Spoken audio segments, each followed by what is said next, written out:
Our console tables come with these contents and are suitable for solid walls and timber studs. You'll need these tools, including an 8mm masonry drill bit.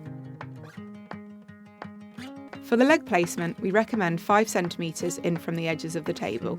Drill into each of the holes with a 3mm pilot drill bit and fix the hairpin legs to the wooden plank. Next, decide where you want to position your console table.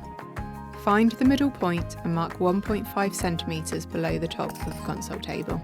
Measure the distance between the two holes in the back. Mark this measurement on the wall with 2 vertical lines, ensuring the centre point is halfway between them.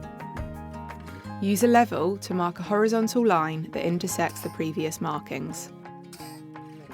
Then drill at least 8cm into the wall with an 8mm masonry drill bit and hammer in the wall plugs flush with the wall.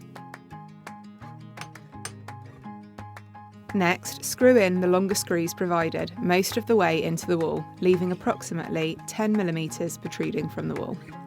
Finally, place your console table onto the screws. Now simply style and you're done.